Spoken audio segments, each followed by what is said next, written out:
어, 주석서를 보게 되면 대개 이 부분에 오게 되면 칼빈, 그 유명한 그 칼빈 선생도 창세기 이제 주석을 보니까 19절에서 끝나요. 그리고 20절에 읽었던 요 20절, 24절까지는 주석이 없이 그냥 23장으로 넘어갑니다. 그도 그럴 것이 뭐 특별한 내용이 없죠. 나왔다. 이게 가족 소개를 하는 거니까 특별히 주석의 내용이 뭐가 있겠나 싶습니다. 오늘 본문을 통해서 들어야 될 우리 메시지는 단순합니다. 마치 이와 같아요. 지금 20절과 24절의 말씀은 22장 앞에 쭉 성경을 읽어오다가 23장 넘어갈 때는 마치 그 전체 한 무대의 내용에 어떤 그 스테이지면 스테이지, 스크린 안에서 벌어지고 있는 하나의 그 사건들을 쭉 보게 됩니다. 아브라함이 하나의 부르심을 받고 가나안 땅으로 오게 되고 거기서부터 롯과의 일, 뭐 이렇게 여러 가지 일들 사건들을 다 보지 않습니까? 그걸 쭉 우리가 하나의 영화나 연극을 보듯이 드라마를 쭉 보고 있다고 생각해봐요. 그런데 그렇게 보고 있는 상황 속에서 오늘 본문은 아브라함의 무대 외에 다른 저편에 있는 한 곳의 상황이 어떤가를 툭 전해주고 있는 겁니다. 그런데 예컨대 아브라함이 떠난 고향이죠. 고향의 나홀이 아브라함과 형제인데 나홀에게서 자식이 있고 그 자식이 또한 자식을 낳았다라는 그 자기 가족에 대한 그 사무치게 그리운 또 형제의 소식을 듣습니다. 그런데 아브라함이 떠나온 메소포타미아 그 갈대아 우루 지방하고 그 다음에 이 가나안 땅거는 이 길이 천리길도 없는 길이에요. 너무 먼 길이기 때문에 연락이 다 두절된 것이죠. 전력이 단절돼서 연락을 주고받을 길이 없습니다. 근데 세월이 한참 흐르는 것이죠. 그러니까 23장 1절에 보면 사라가 127세에 이렇게 되었으니까 65세에 아브라함을 따라 나온 사라가 127세에 죽습니다. 그러니까 그 사이 간격이 얼마입니까? 35년에 27을 더하면 거의 60년 넘는 세월이죠. 그 긴 세월이 거의 다 가는 흐름에 아마 그 사이에 그리고 이삭이 제물로 바치는 모리아산 제물 바치는 사건이 이삭이 18살, 17살쯤 됐을 거라고 보니까 그 사이 기간입니다. 그 40년이 넘고 60년이 안 되는 사람은 50년 좀 떨어진 세월의 간격 속에서 자기 형제 소식을 듣는 내용을 오늘 성경은 이렇게 말씀하고 있습니다. 이제 그 상황을 넣어두게 되는데, 여러분 23장, 요 22장에 이삭을 제물로 바치는 이 극적인 그 클라이맥스의 사건을 다 보고 난 다음에, 이제 23장부터 내용은 완전히 하강 국면으로 들어가요. 아브라함에 대해서는 더 이상 할 말이 없다. 이렇게 되는 거예요. 즉, 이삭을 제물로 바치는 사건을 통해서 아브라함의 정점의 신앙적 자세와 아브라함의 언약을 통해 이루실 메시아 오심에 대한 약속, 그것들을 보여주고 난 뒤에 아브라함에 대해서는 더 이상 할 말이 없다가 23장 이후부터 내용입니다. 23장의 내용은 어떤 내용이 나오죠? 사라의 죽음이 나옵니다. 그리고 24장의 내용은요, 이삭의 혼인잔치가 이루어져요. 그리고 25장에는 바로 아브라함이 죽음이 있는 내용이 나옵니다. 그러니까 이삭을 제물로 바치는 이 정점의 사건 이후에는 아브라함에 대해서는 더 이상 새로운 메시지나 의미가 없고, 그 전초로 지금 자기 고향에 있어서의 나홀에게서의 자녀가 어떤 것인지를 말해주는 내용이 들어오는 것입니다. 근데 오늘 본문을 읽을 때 특별히 이제 흥미로운 것이 20절에 첫 마디가 뭐로 시작되어 있죠? 이 일 후에 이렇게 되어 있죠. 이 일 후에. 그러니까 한 매듭을 짓고 다음 단계로 설명하면서 이 일 후에 어떤 사람이 알려주었다 이렇게 나옵니다. 그러니까 또 새로운 어떤 에피소드가 이제 등장하는 것이죠. 사건이 딱 등장합니다. 근데 어떤 사람이 와서 알려주는데 그것이 결국 아브라함의 형제 나홀의 자손들이 어떻다는 걸 말해주는 그 내용, 본초에서 8명, 후초에서 4명, 12명의 아들을 두었다라는 내용이 나오고, 그 다음에 그 중에 부두엘에게 있어서 딸 리브가가 나왔다라는 말을 전해주는 말을 듣습니다. 이것이 그냥 단순한 정보 내용이 아니고 성경은 지금 이걸 통해서 우리에게 뭔가를 암시해 주죠. 하필이면 왜 그때쯤에 이와 같은 말이 아브라함에게 들려주게 되었을까? 그것을 말미암아 아브라함의 역사 속에 이어지는 다음 사건의 의미는 뭘까? 이것들을 우리하고 생각하게 해줍니다. 그것은 아주 중요한 의미가 있어요. 왜냐하면 결국 리브가라는 이름이 나온다는 사실이죠. 즉 20절부터 24절까지 내용 속에 어떤 사람이 아브라함에게 말을 전해줬는데 그 전해준 내용 속에 당신의 형제 나홀이 이렇게 자식을 낳았어 라고 쭉 말해준 가운데서 리브가를 낳았다. 딸 리브를 낳았다. 말을 딱 전해주게 되어지고 아브라함은 마음에 그것을 깊이 새겨두게 됩니다. 부두엘에게서 나의 조카 부들에게서 리브가가 나왔다. 그걸 마음에 깊이 새겨두게 되어집니다. 부두엘의 이름은요, 말뜻이 하나님께 속한 자 또는 하나님이 거하시는 자 그런 뜻입니다. 그 의미가 굉장하죠. 하나님께 속한 자요, 하나님이 거하시는 자라는 말의 의미를 오늘 신약적으로 바꾸면 하나님의 그리스도로 바꿔보세요. 그리스도와 연합한 자요, 그리스도에서 거하는 자다. 그게 어떻게 됩니까? 그리스도와 연합되어 그리스도와 함께 거하고 성령께서 그 일을 이루시니 성령 충만한 실로 경건한 자임을 표시해주는 아주 중요한 표현임을 알 수가 있죠. 그러니까 그 본향 땅에서 부드레엘이 리브가를 낳았다 했을 때 이 표현 속에서 그 이름 자체를 통해서 아브라함에게서 뭘 상기시켜요? 또는 우리 성경은 우리도 뭘 상기시킵니까? 그 고향 땅에 있는 그곳에서 우상 숭배 천지 속에서도 하나님의 이름을 부르고 하나님을 경외하는 아브라함의 형제요 조카가 그곳에 있다라는 사실을 우리에게 알려주죠. 리브가의 이름은 매력입니다. 그 말뜻을 보면 매혹이다, 아주 매력적이다 이런 뜻이 되어져요. 그것은 외적인 미모가 있었다는 것을 넘어서 사실은 영적 순결성을 의미하죠.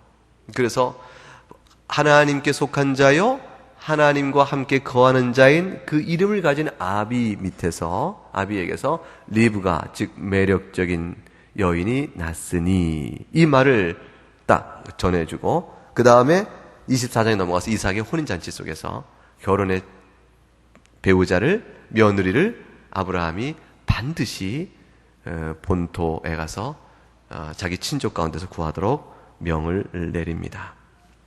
말하자면 23장에 사라의 죽음을 우리가 미리 보고 있다면 이삭이 제물 바치는 모리아 사건의 그걸 마친 이후에 브엘세바로 옮겨가서 세월이 일정한 흐른 다음 우린 당장 뭘 기다리냐면 이제 이삭이 자식을 낳을 때가 아닌가, 이삭이 장가를 갈 때가 아닌가, 이 생각을 우리가 자연히 할 수가 있습니다. 아브라함의 후손으로 이삭을 줬고 독자 이삭을 줬는데 이삭 자체가 또다시 후손이 번성하여야 아브라함에게 주신받은 후손 번성의 약속이 이루어질 것이 아닌가. 아브라함에게 결국 이삭 하나를 약속의 잔을 주었는데 이삭조차도 자식이 없다면 말이 안 되잖아요. 어떻게 하나님 주실 것인가. 이삭을 통한 후손의 번성에 대한 기대가 있죠. 이삭이 장성하니까 그 다음에 사라의 죽음의 다음 때를 우리가 보고 있다면 당연히 이 리브가를 낳았다는 이 말을 전하는 것이 절묘한 타이밍에 하나님이 간섭하여 말을 내용을 전해준 것임을 우리가 짐작할 수 있죠. 그 사는 동안은 모르는 것이죠. 사는 동안에는 당장 내일 일이 어떨지 모르기 때문에 오늘 내게 주어지고 겪는 일이 어떤 의미가 있는 건지 하나님의 섭리 가운데 어떤 일인지 우리가 몰라요. 그러나 내일을 겪어보게 되면 그때 그 일이 이때를 위함이구나라는 사실을 알게 되음으로 해서 하나님의 뭘 봅니까? 계획을 보게 되는 것이죠. 성경은 오늘 우리로 하여금 아브라함을 향한 하나님의 계획을 보게 하시는 것이죠. 아브라함을 불러내서 아브라함이 이제 죽었더라가 이제 바로 뒤에 올 사건이 되어진 그때쯤에 이제 137세가 됐잖아요. 사라가 127세 죽으니까. 그 10살 더 많은 아브라함이 137세가 되어서 사랑하는 아내의 죽음을 보고 있는 그 상황 속에서 이삭의 아내를 구해야 될 아브라함에게 있어서의 오늘의 이 사건은 하나님의 큰 계획 안에 섭리로 미뤄주고 있는 사건임을 우리가 알 수 있죠. 이삭이 장성해서 아내를 만나야 할 터인데 도대체 이삭의 아내를 어디서 찾아야 됩니까? 아브라함이 살고 있는 그 땅에도 여인이 많이 있죠. 가나안 땅에도 여인이 많이 있습니다. 아리따운 여인이 있죠. 교육을 잘 받은 여인도 있죠. 착한 마음이 고운 여인도 있죠. 왜 가나안 땅이라고 해서 아리따고 마음도 착하고 그 다음에 부모 말씀에 순종하고 그 다음에 교육을 잘 받은 훌륭한 처자가 없겠어요? 그러나 다 소용이 없는 것입니다. 아브라함에게 볼 때는 다 소용이 없는 거예요. 그들은 전혀 이삭에게 합당한 처자가 되질 못합니다. 왜 그럽니까? 아브라함이 볼 때 우상을 숭배하는 여인들을 이삭에게 맺을 수가 없는 것입니다. 가나안 족속에서 부모로부터 대대로 우상 숭배에 나면서부터 습성화된 사람들, 거기에 그걸 떨필 수가 없는 그러한 처자들이 제 아무리 세상적으로 훌륭해도 이삭에게 맺을 수가 없는 것이죠. 이삭은 누구니까? 하나님의 약속의 자녀잖아요. 하나님이 아브라함에게 준 언약을 이룰 하나님이 정하신 바 된 자녀예요. 이 이삭은 하나님이 여호와 이레로 모리아산의 제물의 사건을 통해서 정점으로 그를 통해 나타내 보인 예표가 뭔지 보여준 바로 그 아들. 이 아들을 통해 이루어질 일이 하나님의 약속이 어마어마하기 때문에 결코 이삭이 나이가 20대를 넘고 30대를 넘고 40이 될 때까지 기다려서라도 이삭의 배우자를 가나안 땅에 찾지를 않습니다. 아브라함에게서는 혈통의 의미가 굉장히 중요한 것입니다. 아브라함이 그것을 배웠죠. 아브라함에게 하나님께서 약속을 축복을 주시고 그 축복을 실현하실 방편으로 하나님께서 너의 혈통이나 너의 후사를 지으겠다고 하셨을 때 아브라함이 하갈과의 사이에서 이스마엘을 낳지만 아브라함이 후사죠. 아브라함 후사가 틀림없지만 그런 이스마엘은 아니라고 얘기하게 됐습니다. 하나님이 정하신 바 된 혈통이 사라와 사이에서 난 자식이래 한다고 말했죠. 하나님이 정하신 바는 뭐가 있어요? 원칙이 있는 거죠.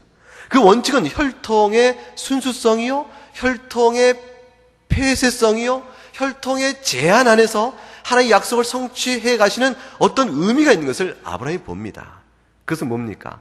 하나님의 선택적 의미입니다. 인간적 의미에서 자격이 문제가 아닙니다. 보세요. 리브가가 낳은 아들은 그 에서와 야곱이잖아요. 근데 에서는 장자요, 야곱은 둘째입니다. 그러나 둘째에게 갑니다. 에서가 부족하니까 에서가 실수가 있죠. 하나님 주신 장자권에는 소중함을 모릅니다. 그리고 팥죽과 바꿨다. 이 미련하고 영적으로 어두운 자야. 그러니까 장자권을 뺏겼지. 하나님의 복을 뺏겼지. 이렇게 얘기하겠지만 그러나 사실 가만히 보게 되지만 하나님의 원칙이 장자를 통한 상속의 원칙이었다면 그러면 그럼에도 불구하고 이어질 이유가 있고 또 에서를 향한 하나님의 연단도 있을 수 있고 변화도 있을 수 있지만 이내 하나님이 야곱에게 옮겨갑니다. 그 야곱에게 옮겨가는 장자권의 이 이전을 이삭이 막지를 못합니다. 이삭은 어떻게든지 에서에게 장자니까 주려고 했지만 결국은 하나님은 야곱을 선택하셨죠. 중요한 건 뭡니까? 선택입니다. 하나님께서 이스마엘이 아니고 이삭이라는 것은 하나님의 선택일 뿐이지 그 하나님의 선택에 따라 주어진 조건에 따라 그렇게 나타나는 것이지 이삭에게 특별한 무엇이 있어가 아니죠. 이스마엘이 뭐가 부족해서가 아닙니다. 마찬가지입니다. 그러면 이와 같은 상황 속에서 결국은 깨닫는 건 뭐냐면 하나님이 정하신 바 된 원리에 따라 그 선택적 원리에 따라서 주어진 그 혈통적 계보를 지켜가고 이삭을 통하여 결국 리브가와 즉 하나님을 섬기는 셈족이죠. 그보다 아브라함의 친족이죠. 그 가운데서 혈통적 순수성을 유지하고 그러면서 믿음에 하나님을 섬기는 믿음이 유전돼가고 그걸 통해서 야곱을 통하여 12지파가 형성된 그 다음부터는 결국 애굽에가 출애굽할 때는 수다한 잡족이 같이 이스라엘에 들어오는 데서 폐쇄를 막지 않습니다.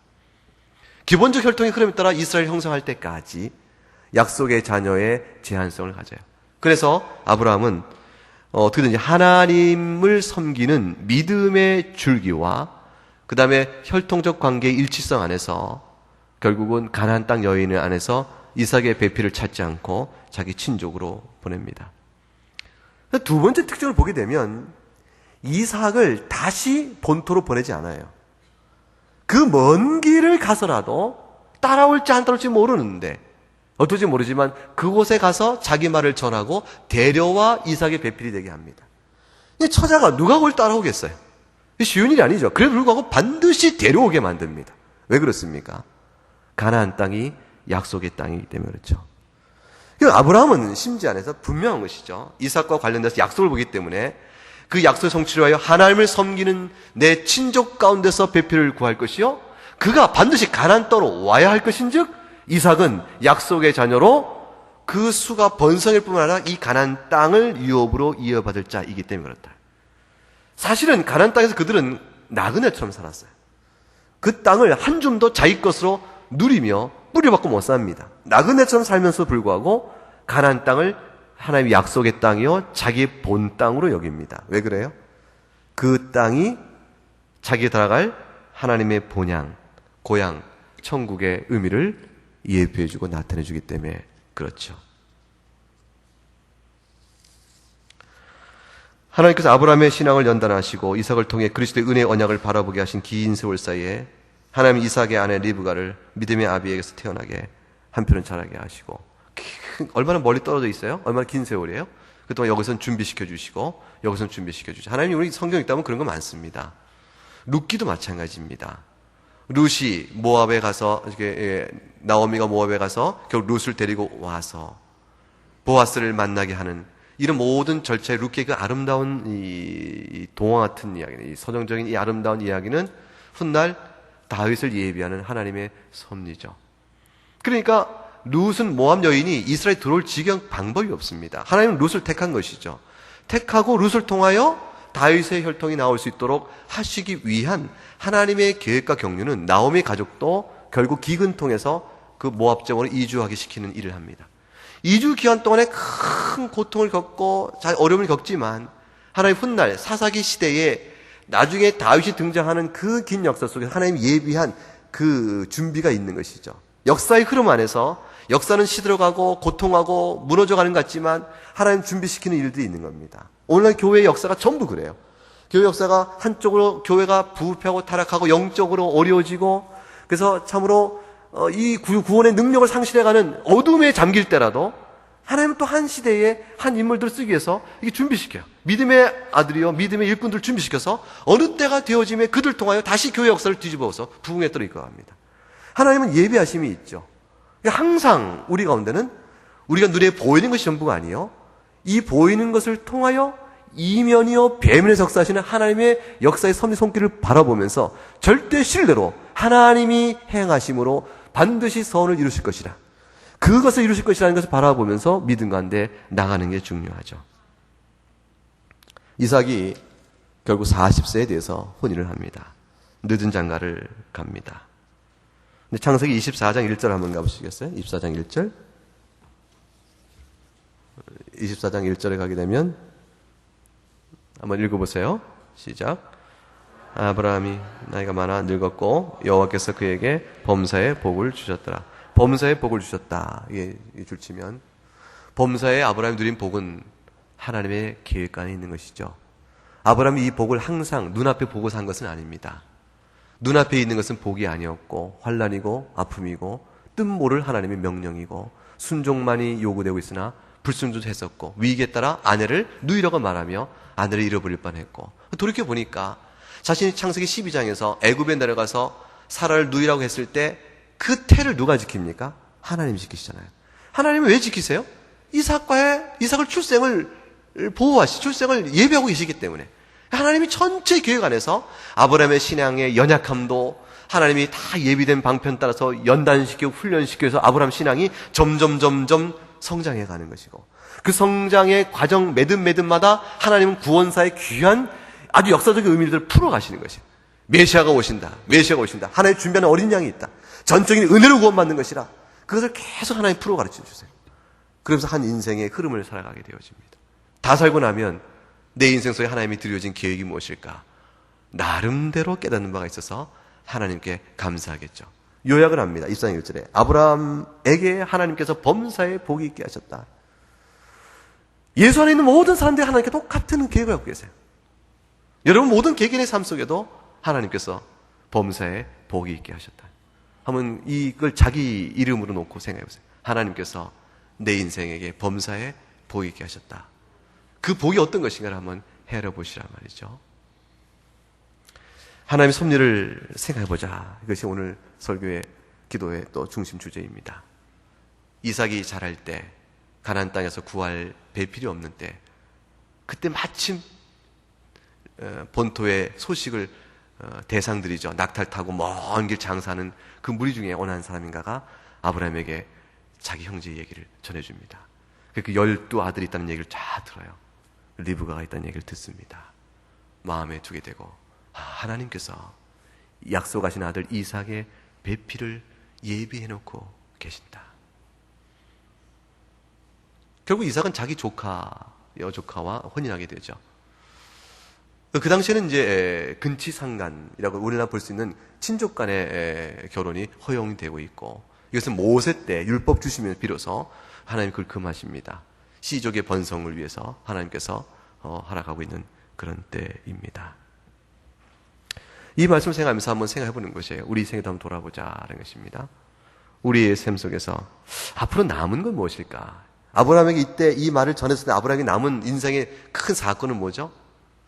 아내가 죽는 게 있고, 사라가 낙원에 이르는 게 있고, 아들을 혼인시키는 게 있고, 그리고 뭡니까? 자신이 낙원에 가는 일이 있죠.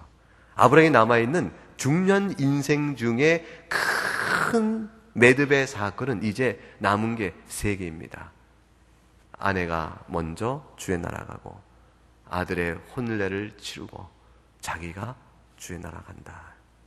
지금까지 살아오신 동안에 인생에 중년 매듭이 있었을 거예요. 참 중년.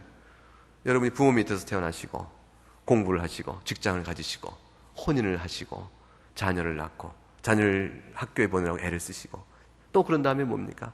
다 출가시키고, 또 그런 가운데 몸이 아프면 아픈 일도 겪고, 다시 또 낫고, 그러다가 배우자 중에 먼저 한 사람이 떠나게 될 것이고, 자기도 떠나고. 이런 인생의 중요한 매듭 가운데 과연 우리들은 그 전생애 속에서 범사에 하나님의 복 주셨다는 의미대로 나는 어떤 믿음의 줄기와 무엇을 바라고 그걸 살아가는가. 영적으로 보면 어떻습니까? 신앙적으로 보게 되면 인생의 매듭마다 고입이 있는데 자신이 먼저 믿고 배우자가 또한 믿고 함께 믿고 자녀들이 믿음이 생기고 자녀를 통해서 낳은 손주들이 또 하신 믿음 안에서 유아세를 또 받고 뭐 그런 일들이 가정적인 영적 측면에 있죠. 교회적으로 보면 어때요? 여러분 지금까지 교회 다니는 동안에 어느 교회 다니다가 상처를 입어서 그 교회에 출석하지 못하고 다른 교회를 찾아나가는 영적 방황기를 거칠 수 있고 어느 교회를 출석해서 하나님 은혜로 평생 한 교회 다닐 수도 있고 또는 몇몇 교회를 삶이 바뀌니까 생업에 따라 바뀌니까 몇몇 교회를 다니는데 그때마다 영적인 하나의 그 매듭이 있죠. 그 매듭에도 하나님 주시는 은혜가 있을 거라고요. 그걸 한번 생각을 해보는 겁니다. 교회적으로 보게 되면 우리 제일권사회 우리 권사님들 오늘도 모여서 기도하셨는데 제일권사회가 생겼다. 아주 자그마한 사건이죠. 제일권사회 권사님들 쪽에서 뭐예요? 중요한 의미가 있는 거예요. 이제 제일권사가 생겼다. 우리끼리 모여서 이제 기도할 수 있게 되겠다. 모여서 기도하자. 중요한 하나의 신앙적인 교회적인 측면에서의 한 매듭이 딱 생긴 거죠. 직분의 부르심이 그것입니다. 내가 구역장이 됐다. 내가 권총이 됐다. 내가 지역장이다. 내가 장로가 됐다. 내가 안수집사가 됐다. 이런 모든 데서 한 재직위원장, 뭘 부장을 맡았다. 하나의 중요한 매듭이죠. 그 매듭 동안 내가 하나님 어떻게 나를 사랑하셔서 어떤 섭리로 이걸 이끌어 가시는가. 그걸 보는 거죠. 인생 전체 살고 나면 그것들이 하나의 굵직굵직한 매듭이에요. 달리 뭘로 인생 전체를 요약해 나가겠어요? 그럴 때 섭리를 감사하는 겁니다. 아, 이때 이 일을 허락하심이 예사로운 일이 아니요? 하나님 훗날 나를 향한 선한 뜻 가운데 이 일을 주셨을 것이라. 그래서 그 의미를 긍정적이며 영적 선한 합력의 선을 주시는 관점에서 해석해 나가면서 순종으로 받는 것이죠. 그렇게 받아가는 것입니다. 그러다가 마지막 날에 낙원으로 가는 것입니다. 천상의 교회로 우리 영혼을 불러내시면 가는 것이죠. 우리 교회도 안마수 목사님 은퇴하시고 후임 목사가 와서 사역을 합니다. 얼마나 큰 매듭이 변합니까? 하나님은 어떻게 어떤 일을 행하실 것인가? 이거 바라보면서 해나가는 영적으로 굉장히 충격적인 하나의 경험이잖아요. 큰 변화의 충격이 오지 않습니까? 이러한 사건 하나가 하나 있습니다. 그 사건들을 연장해가고 채워가는 믿음의 고백과 믿음의 내 반응들은 무엇일까?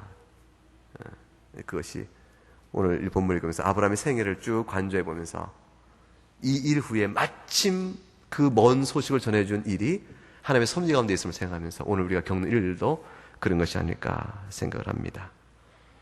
하나님의 섭리를 믿으며 믿음의 줄기를 지키고 나아가면서 하나님 앞에 감사하며 매듭마다 선한 뜻들을 분별해 살아가고 그걸 또 하나님께 영광 돌리는 우리 모두가 되었으면 좋겠다 하는 생각을 합니다. 네, 우리 한번 찬송하겠습니다.